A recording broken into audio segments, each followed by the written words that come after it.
ততটা হয়তো পাইনি, কিন্তু আমার পাশে দুজন তুরস্কের ক্রু যারা ছিল, একজন ওরা ইংরেজি বলে না, একজন আরেকজনের সাথে ইংরেজিতে কথা বলছে, তখন মেশিন গান নিয়ে মেশিনের ব্যারেল দিয়ে গুতা বাঁধে এবং বিকট একটা আওয়াজ করে ওই জিনিসটা করে।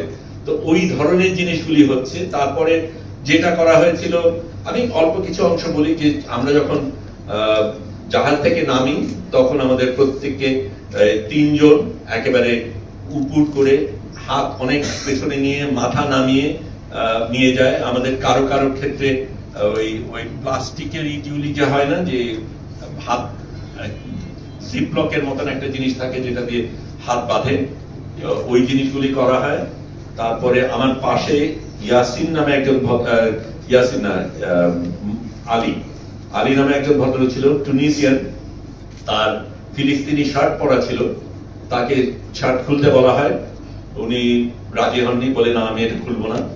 তখন তার উপর চড়া হয়, তাকে সাহায্য করতে আদনান বলে একজন যায়, তার উপরে চড়া হয়। এবং তারপরে আমাদের মানে হাঁটু গেড়ে বসানো যেভাবে হয়, ওইটা আমার জন্য অন্তত বেশ কষ্টকর ছিল। আমার এমনিতেই একটু সমস্যা হয়, কিন্তু প্রায় 2 ঘন্টা আমরা উবু হয়ে মাথা নিচু করে ওইভাবে ছিলাম। এটা আমি নিশ্চিত না, আমি একজন আমাকে বলেছে, আমার দেখা নেই, তবে হতেও পারে, গন্ধ দিয়ে হতে পারে, বলা হয়েছিল যে যেই জায়গাটায় ঘাটে, যেই জায়গায় টার্মাকের উপর আমাদের বসানো হয়, সেইখানে কি তারা গিয়ে পেশাব করেছিল, তারপরে আমাদের বসানো, ইসরায়েলিরা পেশাব করেছিল। তারপরে আমার জন্য যেটা সবচেয়ে খারাপ লেগেছে সেটা হচ্ছে, আমার তো পাসপোর্ট ছিল, তা পাসপোর্ট নিয়ে সে সেই মাটির মধ্যে পাসপোর্টটাকে ফেললো, যেটা আমাকে সবচেয়ে বেশি বলবো আঘাত করেছে। ফিজিক্যাল আঘাতের চাইতে সেটা আমাকে বেশি লেগেছে। আমি ওটা নিয়ে আবার নিয়েছি, আমার থেকে কেড়ে নিয়ে আবার ফেলেছে, আমি আবার নিয়েছি, আবার ফেলেছে, এবং তারপরে আমার উপরে চড়া হয়েছে।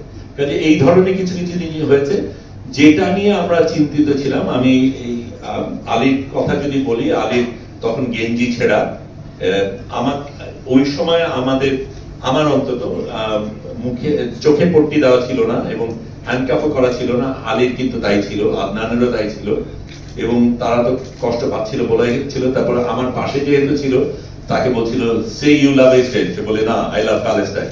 তারপর আবার চড়া হলো তার উপরে।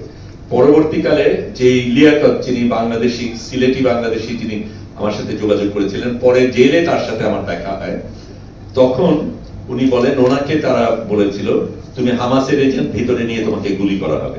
কাজে এই ধরনের জিনিস হয়েছিল। আর অন্যান্য ভাবে অত্যাচার তো করা হয়েছিল, সকলকে ছাড়া হয়নি।